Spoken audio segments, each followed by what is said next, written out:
Hello and welcome to Phoenix Women Podcast, inspiring stories of rising up from the ashes, sharing stories about how women have overcome difficulties and challenges in their lives and stepped fully into their fiery selves.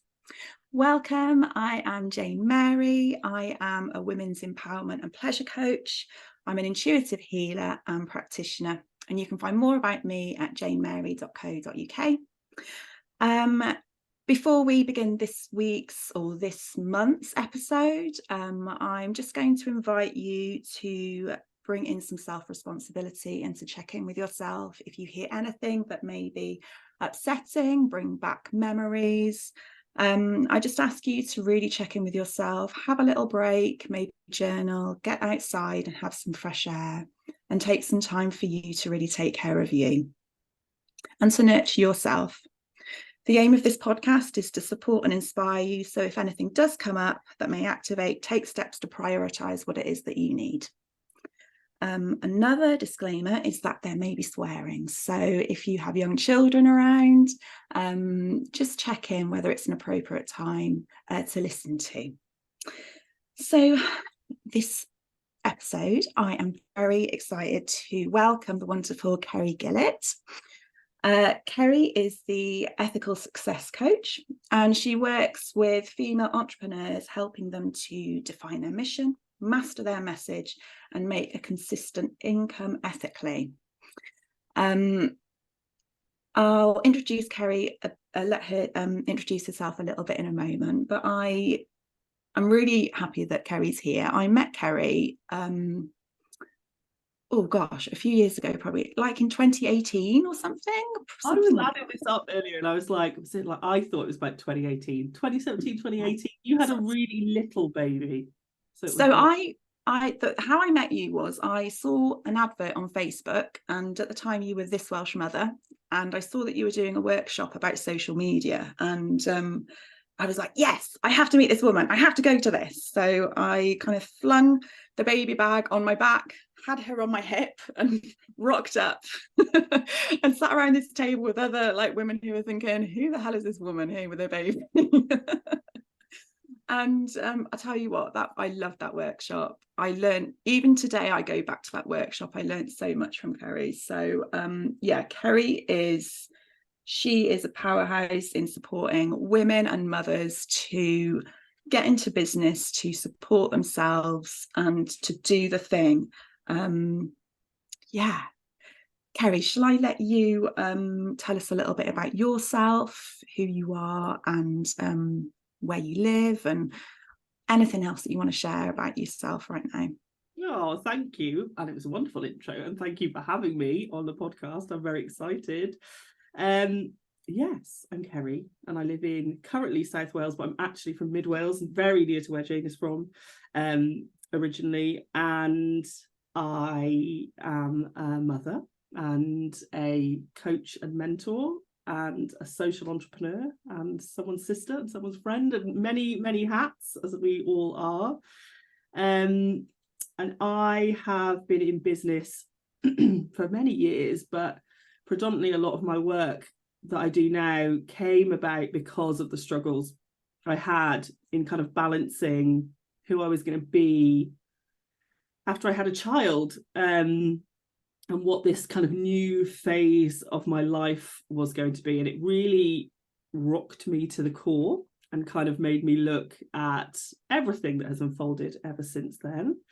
I now live in beautiful South Wales. I love all things colour and joy, dancing and badly singing and getting out in nature. And I love my work and spending time with very aligned souls. I think you get to a stage in your life, I'm now into my 40s. I've left that stage of early motherhood behind, and I'm just very excited for everything we get to do and I get to do in the next few years. I suppose that's me in a nutshell.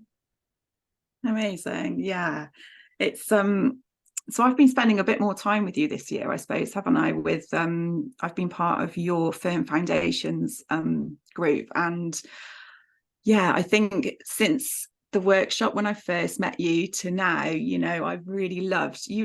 You're literally blossoming, you know, in every way. Like even now you've got like the flowers all over you, and yeah, very different now than I probably was in that. I think the essence was probably there, but there's a, you know, in the work you do, because I've worked with you in different spaces as well as you with me, there is that constant unfolding. And I think that very much for me, part of my story has been that I feel like I was always this person, but it's taken me a long time to let everyone else see that I was this person and feel safe enough, I think, to really be out there with who I am, how I express myself, what makes me happy, etc.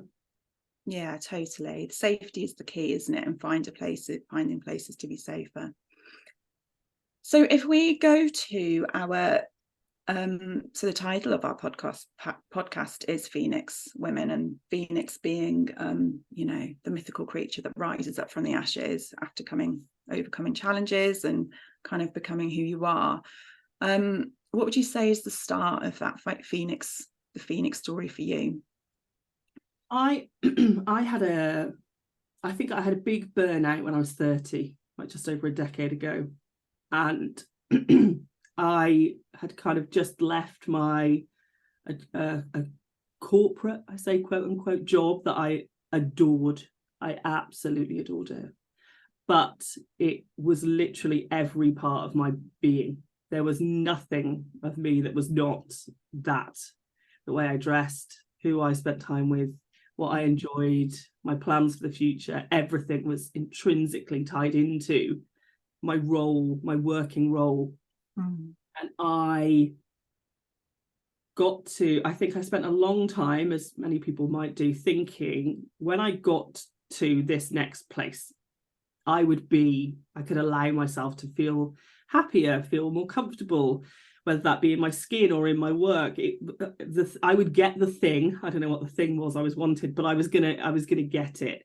And so each time I made an uncomfortable decision or I put myself on the back burner, I did it with the sacrifice of, but you know, we're going to this place. And I think I got to 30 and really looked at what I had. And I lived in a lovely house on my own. I had recently bought myself a new car and I went on lovely holidays, and I was lonely.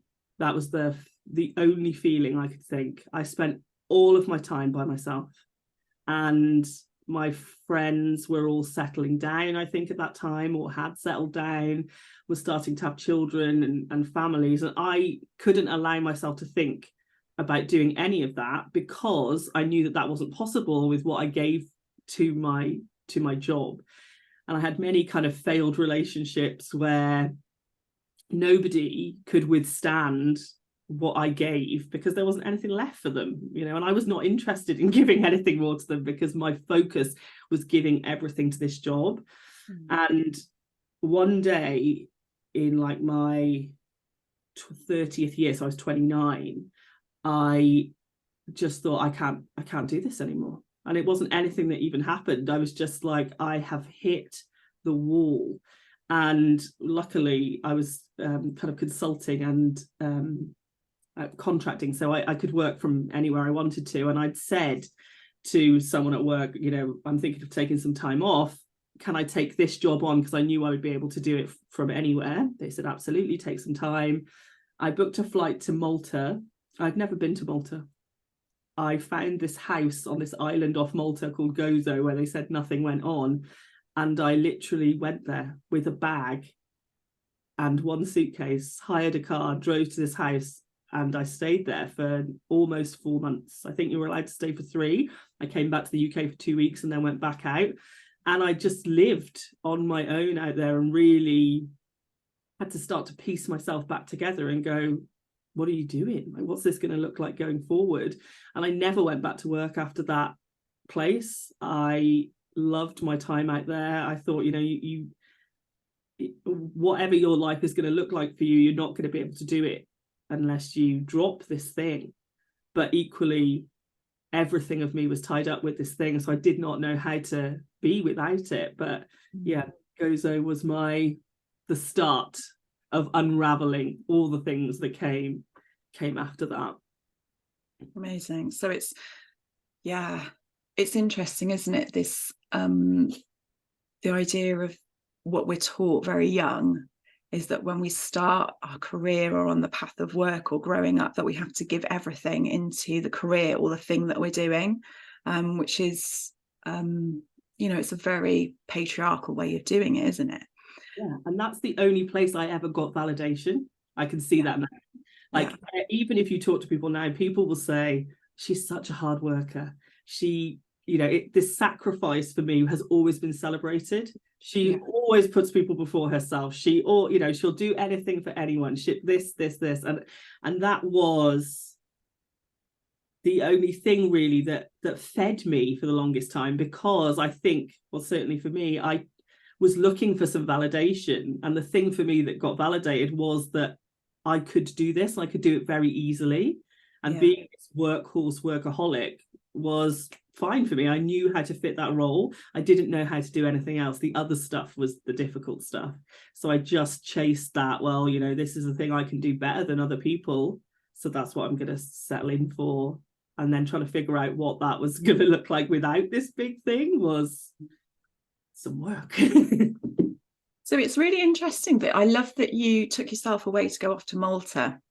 So that fit, to actually create that space. So was that time, did you completely devote that time for you when you went? So how did you find it when you first went out there?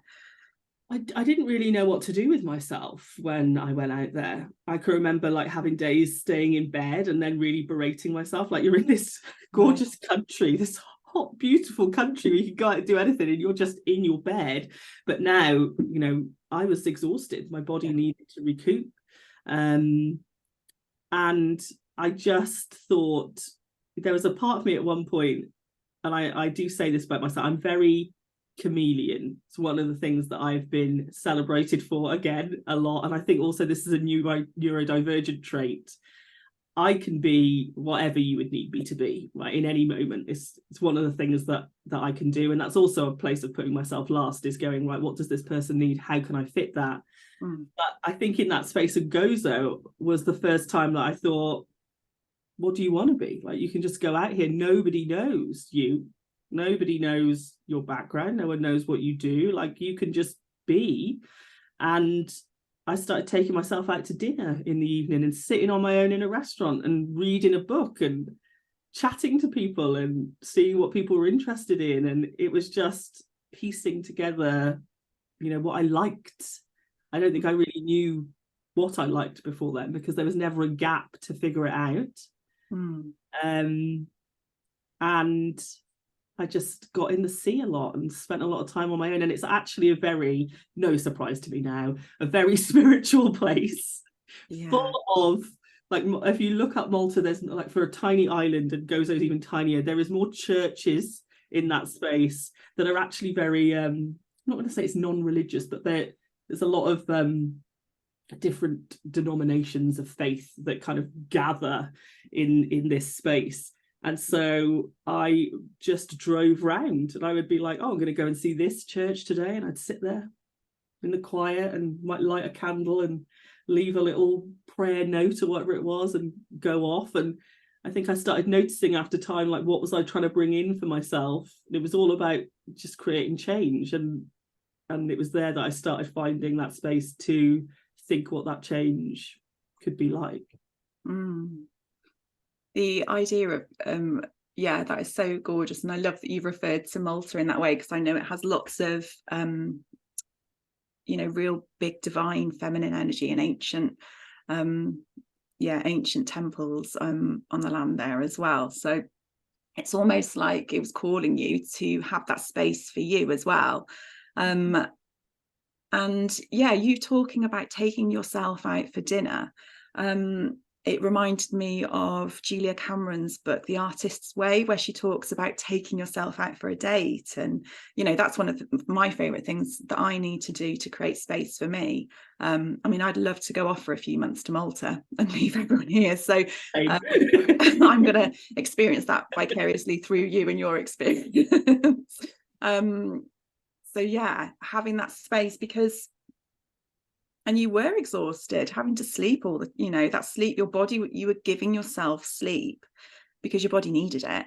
But it must have been really challenging. I know rest is quite a, I don't want to say taboo as such, but it's quite, people are very resistant to allow themselves to really experience that. And I know before we started recording this podcast, we had a quick check-in and a chat, and we were saying about working from a place of inspiration and allowing ourselves to rest. How do you find like life now within your business and your work compared to what it was pre-Malta? I mean, it's massively different. I think but I'm going to be honest, in stages, I can be that person very quickly, because it's like putting on a comfortable shoe for me. If there's any chaos, if I'm trying to get away from anything, if I want to control anything, that can be my safe space. Is let's not create a lot of space for oneself, because I don't want to face what's going on, right, or what's going on. And so I can just force myself into being super busy to ignore the outside world, and it feels nice. It can feel nice for a time. And also, to be honest, some seasons in your life just require you to work differently. I would be lying if I said that wasn't true. There have been seasons in my business or my parenting or my relationship where I have less time for myself, or I can start to see that I'm having less time for myself, and then I need to catch myself and put it back in. I think that's the difference since Malta. I was not, working class Welsh family. I was not taught to take space and rest in my family. Like, hard work, working hard, giving to more people is what I was taught. So to then have to communicate and be like, oh, you're taking time, you're having a day in bed, or you're not up and about yet, have you not cleaned the house by like 10 o'clock in the morning? These challenges are still a constant for me, particularly if I think about, if we talk about, the energy of what we see in being a mother. My experience of my mother is very different to the experience that Fred has of me as being his mum. And that is conscious, there's part of that is conscious, that I have gone, that is not how I choose to express myself. But there's also, that can be exhausting, right? Sometimes, like trying to reinvent the wheel and go like, what I've seen is a mother is this, a good mother is this person. And for me, that involves extensive cleaning of the house, cooking, and putting oneself last, and working all the hours in the day, and being up before everyone else, and going to sleep after everyone else, and just over giving. My mother is a massive giver, and that is a great trait to have. But I've never, still to this day, and my mum, I'm 41, I've never seen my mother put herself first, ever. It's not in her repertoire.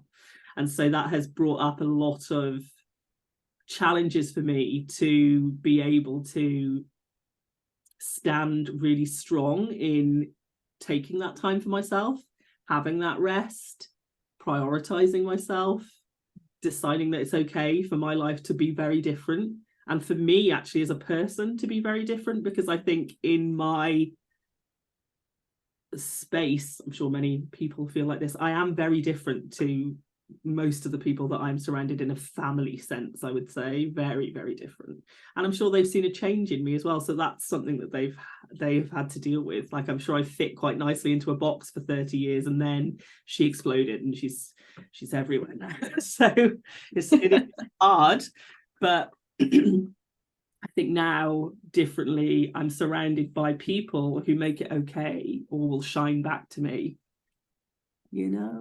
I think you might need a bit of this, or have you taken some time for yourself? Have you gone for a walk? Do you snack? And that has been the biggest blessing, I think, in pursuing this. So is it feeling like it's a balance between recognizing it and giving it to yourself, and someone kind of just a bit of a nudge, like, hang on a minute? Yeah. Because it can be really hard to, like, it's like re-educating, isn't it? Oh, that is exactly what it is re-educating yourself to do things differently. And there are times when you're great at catching yourself, nipping it in the bud, and being able to flip that situation. And there are other times where you can't even see it, you know, and you think, oh, you know, I thought I got past this. I thought I'd got better at it. I thought like particularly if you're in the space of supporting other people, you sometimes feel like, God, I'm still falling into this trap, but then I'm holding other people and telling them not to do this. Yeah. Like, how do we manage that? And there has got to be this innate kindness, I think, to yourself and forgiveness to yourself, that, you know, there are hundreds of years of ingrained stuff that has informed every action that we make on a daily basis. And so me trying to unpick that in the last 10 years has had a massive impact. It's not going to solve everything overnight, and it's okay to slip back. I can catch myself, you might catch me, my friends might catch me, an Instagram post might catch me. I might see something and I think, oh, I'm doing that now. But thankful that I'm in the space where I have those moments to be able to catch it and change it. And it's okay if you're constantly catching things and having to make those changes. You just reset, you go again.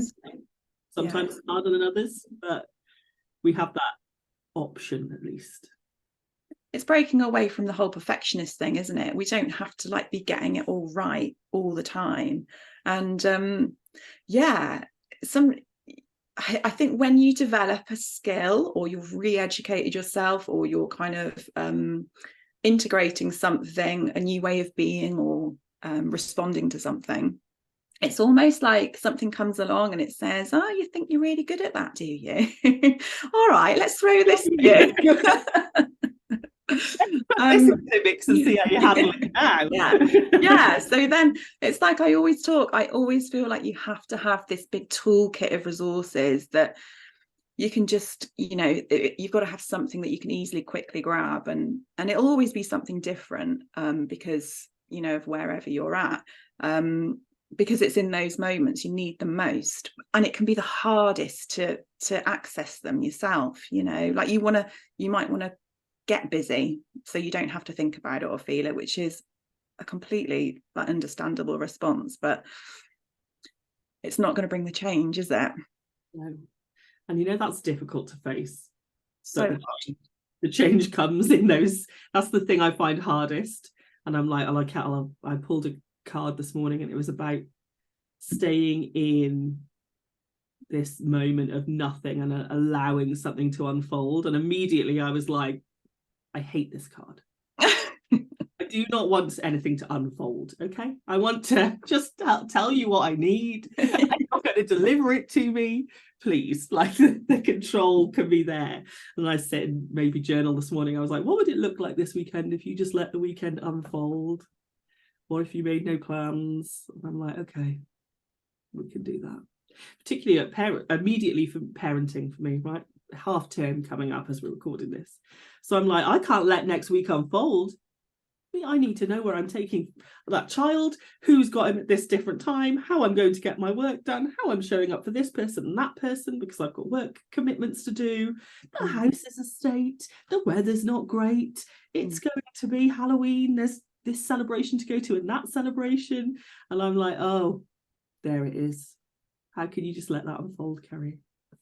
So do you create space because that's part of the integrating of the flow, and that, you know, we would talk about that, having that space for inspiration and things. So how do you get that in your life then, because you're busy with work, busy with your being a mum as well, so how do you do that?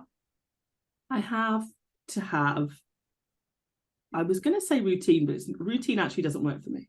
If there is a routine, I will rebel against the routine. That's my nature. Tell me I've got to do something, I'm off doing something else. And as much as I want to change it, I hear you. that's who I am as a person. She ain't going anywhere. But I love ritual. Ritual works for me. And what we were just saying about toolkit, sometimes I've got a lot of time for ritual and other times I've got 3.5 seconds. Yeah. But in a morning, I will always come in here, even if I'm working somewhere else. I very rarely actually work from home now, but I will be on a beanbag in the background. And even if I just spray myself with, I like essential oil type sprays, even if I just spritz myself, sometimes if I'm off to meetings, it feels like a bit of protection. Sometimes I'll pull a card and I'll journal. Like I have this toolkit now that has been built out from sometimes reading things, sometimes working or being in circles or going on retreats, and there'll be parts of it that I like, and I think I add that to the box, and I'm like, some days I might get time for 5 things. Every day I get time for 1 thing, every single day, even if it's just the spritz. And then in that, at least I've done something for myself. So I don't have that feeling like there was no time for me today, even on a day when maybe I'm feeling a bit more chaotic, I have less time. I'll have done something, and I'm very conscious to do that with my son, because he loves coming in here. He loves having a spray before school. He loves a bit of saging, and he'll say to me like, oh, can I use this? He particularly loves a crystal, and quite often he'll come in and get one and say, can I put this in my pocket for school? And I'm like, yeah. It's become a thing that I know having more time for myself, particularly in the morning, is really important to me. Do I want to get more sleep often, particularly in the winter? Yes. But I know if I've made that window, I always feel better for the rest of the day. And sleep is very important to me. Yeah. So that, and I see sleep as actually time for myself, because I love work and I love variety. And I've done a lot of, thinking about routine, trying to change the fact that I love that. And that's never going to go away. So I've had to instead look at, so how do I allow myself to have that, but still allow myself to operate in a way that is healthy and productive for me? And one of those ways is I have to get a lot of sleep. If I naturally wake up at 5-6 in the morning because of years of sleeplessness with Fred. Now I'm pretty much guarantee I'm awake at 5:30, and I'm one of those people that once I've woken up, that's me for the day. I know that I can't do late nights because then I'm exhausted. So I have to really honor that I go to bed super early. People think it's very dull. And recently, I think particularly when you're in business or online business, I have very hard social media boundaries that people probably don't realize, because for a lot of the time I'm actually very visible. That's a big part of what I do. But also, I hate it. I make no bones about the fact that I don't enjoy doing any of that. I wish that my work could just come to me in a way that I didn't have to be this person. And so that's been a hard space for me to go, how do I balance that?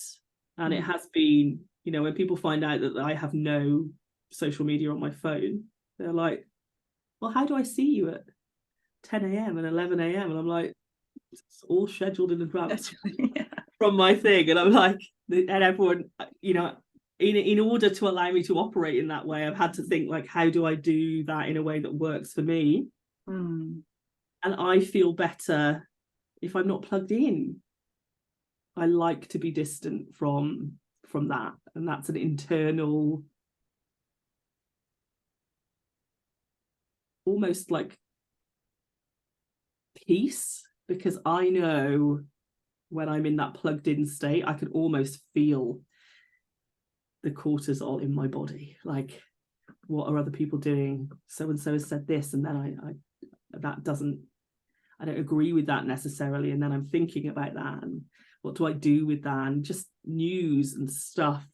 And so while people say you can't ignore things that are going on, I know for myself, unplugging that part of me is me taking back some control so that I can rest, and have that space where I'm just not reacting to every single thing that's thrown my way that I've not chosen. I know now if I do react to something, it's because I've chosen to walk into that with my eyes open. Yeah, absolutely. I love that. It's boundaries, isn't it? It's our bodies and our nervous systems aren't made to be completely bombarded with that amount of information, and also energy. Like, the amount of energy that comes from it is can be overwhelming. So yeah, I'm going to take that from today. I think that's something I really needed to hear today, actually, like bringing in the extra boundaries around social media, because I've had a real love-hate relationship with it. I think you taught me so much about it, and the positive aspects from it. And I love it because, you know, I got to know you through, you know, and it's opened up to a real world of friends that I would never have met, particularly in, you know, this line of work, you know, where I live in quite a rural place. So not everyone's like into the work that I do, and that's okay. So the social media aspect has really opened that up. But it's a lot. It's a lot, isn't it? On our nervous systems, it's too much. So yeah, I love that. So solid boundaries with social media. It's a hard one, particularly for business owners, you know, and we don't want to talk about it because, you know, if I'm working with you or someone, I will be like, where are you going to be promoting yourself? What's the flow going to be? How are you going to do that? I know that it's, and, you know, for me, every piece, every bit pretty much of income that I have, the thing that sustains my lifestyle is fed through that thing. It's not an option for me to remove it, but also I don't like the way it makes me feel all the time. Yeah. And there's a lot of it that I do love, the people, the curation of making that space where I can take bits out, but also there's a part of it that you can never control, and that can, if you're susceptible to that, which I am, I'll hold my hands up, that can take you to places that are not necessarily brilliant for you. And I have noticed in myself that can quickly become something that creeps in often. You don't even notice that you're doing it. For me, I'll hold my hand. I would be one of those tech addicted people very easily, because you just do it in moments, right? And you don't even notice that you're doing it. And I make a conscious choice that I would rather do something else with those moments. That's the moment I could be doing the spraying. That's the moment I could sit with myself and write something down. And so with looking at it in that field, and I think noticing the difference as well, like I genuinely feel better when I'm not looking at it as much. So I'm like, well, that's for me where I need to go. Other people won't have that, but for me, I'm like, yeah, I can see a difference when I'm in that a lot. And I hate notifications on my phone. Like I have none. I have none. Yeah, same. And then I'll log into something and I think, oh, there's like 5 people that need me. They don't need me. Like they're requiring something of me. And I'm like, I don't like that feeling of feeling like I've constantly got to do something for something. And I'm like, no, let's build a little boundary in that space. So if you feel better off it, explore how you can make that bigger. Yeah. And I suppose it's that thing, isn't it, of giving it to yourself first, you know, because there is so much out there pulling us and wanting us, and it's making sure that we're in any aspect, isn't it, giving it to ourselves first, so then we can give from an overflow rather than, you know, from, you know, the little bit that we've got left over. I'm just going to take a little breath, because like that's a lot. So you've got such a great, you know, as I've listened to you then, Ceri, you've got such a great self-awareness of yourself and what you need. Do you think that's something that has really brought in, helped you with bringing in the shifts and the changes for yourself and your family? Oh, yeah, massively. Because self-awareness is really hard, actually, isn't it? Yeah. But I think now, you know, I say to myself, and I say to people I'm working with, I think we know. I inherently think we all have massive amounts of self-awareness, but we've shoved it so far down for so many years that we think it's not safe to listen to ourselves and what we need. And we haven't learned how we communicate that, because from childhood, we are not taught to acknowledge our own needs, you know? And so I think there's the knowing, and I think the knowing might be quieter for some people, it might be louder, but I felt there are times when my inner knowing or my self-awareness is screaming at me, and I'm like, whoa, we're not going to be going out and saying that. We're not asking for a Saturday lie-in. We're not saying we're tired and we need something. We're not going to ask someone else to do the school run. And I think we all know, but we all need to learn how to almost piece back together the communication of allowing that voice out and allowing it to even listen to ourselves quietly, and then allow it to come out into the outside world. And that's really, sounds so simple, probably the hardest thing that I've had to do is not listen to the thought behind the screaming voice that says it's not safe to communicate this, it's selfish, it's someone will think this of you. Who mine is, who the hell do you think you are? Yeah. That's a good one, isn't it? Yeah. And that comes up for me in work. It comes up for me in saying I'm not cooking tonight. It comes up for me in leaving mess in the house. Like, who the hell do you think you are that you would allow yourself to do that? And that is my constant narrative. No matter how much work I've done, the difference is I know that that's not true. That isn't my voice. Yeah. And that's it. It's not about removing these away, is it? These thoughts and the kind of the voice and the sound. It's about acknowledging it. Oh yeah, okay, I hear that, but I know that's not true, so I'm just going to do it anyway. And I read a line in a book, and I've been saying it for years, and the line is probably not even that deep, but it really, I could tell you where I was when I heard it, because I was listening to the audiobook, and it's in Big Magic by Elizabeth Gilbert. And she's talking about fear, but like the voice of fear. And I know that who the hell do you think you are is the voice of fear, right? So behind that is I'm scared that people will think badly of me for putting myself first and other things, but always fear.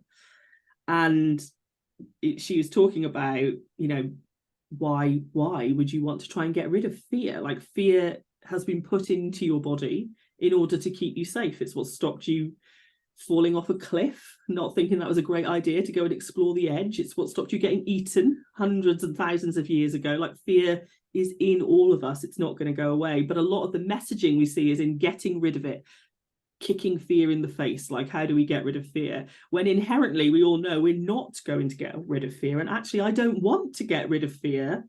There are going to be some great uses for fear in my life, right? I would like to keep that part. However, I am not likely to go outside and be eaten by a bison or something. Like, that's not going to happen to me. But there's a part of my brain that will activate, oh, I think I might do this in my business, or I might say I want to have a lie-in with, oh my God, I'm going to get eaten, because on a base level, they think they're the same thing. So she says this line in the book, like, about acknowledging fear, and she says, I had a talk to my fear, and I had to say to fear out loud that fear was allowed to come on this massive car journey with me, and it could be a passenger, but it was not going to be choosing any of the car snacks, selecting the music, or dictating the route. It has its place, but it can never be in control. And I think if you start to look at fear, it just hit me in a place of, oh my God, yeah, like, it's fine for it to exist.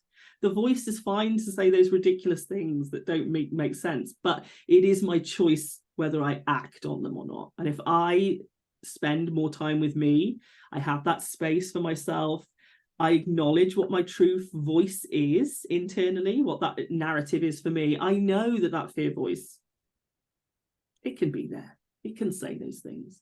Some days it's harder to bypass them, but I know in my gut that it is not true. And it was wild for me to get that bit and go, oh, okay, so we just carry on. Cool, we can do that. Yeah. Oh, I love that. Yeah, I've got this real vision of like what fear looks like sat in the passenger seat now, riding shotgun next to you. Well, I bet fear bought the great snacks. Like, I bet fear didn't bring the healthy snacks. I bet they're sitting over there with the really good, tasty snacks from a garage. Oh, amazing. So if anyone is listening right now, Ceri, and they are perhaps they're at the beginning of knowing that they want shift and change in their life, or they're just starting to kind of take those steps through the flames of, you know, the destruction of what has been in their life, and there's, you know, things going on that are out of their control, what kind of advice would you give to them? I mean, you've given so many already, but if there's one little thing that you could give or say or mention that you would really support someone right now who's going through a really challenging, difficult time. I think there's something around not succinctly like your only job here on this planet in your entire life, like the only thing you have control of is yourself. You don't have control over your children. They're going to grow up and do whatever they want to do. You don't have control over your partner, you know, or that much influence. You literally have this, your internal narrative and your body. And I think particularly humans are just taught not to honor what that actually means. And I think if you can do anything every day, just one tiny thing that honors you, your voice, what you want, can be getting a cup of tea. The more you start to piece together that this is the thing that you do, it just starts you on that path to going, right, how do I build more of that in? Like, no one tells us that our only this is it, like this is the only thing you have to do is just be you. Well, how does that affect who I am in a relationship? How does that affect how I parent? How does that affect what I want to do in work? What brings me joy? Only me. That real selfish, joyful, just me, just one thing. And I think that massive flip of knowing that like this is actually all we have, all this other stuff is, it is what it is, but like this is it. We start to be with ourselves, and that can be really uncomfortable, but also the ultimate blessing. Oh, I've just got chills as you were saying that. I love that. Yeah, it's so true. So true. Oh, Ceri, thank you so much. It has been, as ever, an absolute pleasure and joy to speak to you and to hear you and all your wisdom and stories. For anyone who's listening and wants to find out more about you, where can they find you and what you do? I have a website, which is CeriGillettCoaching.com, where there's just lots of random information and writing. And I'm also on kind of all social media platforms, masqueraded as if I'm there, but you can find me at Ceri Gillett Coaching pretty much everywhere. Amazing. Right, I am going to go and get some fresh air and enjoy the outside now. So I am going to leave you all now. Thank you so much for listening. Ceri, thank you for being here.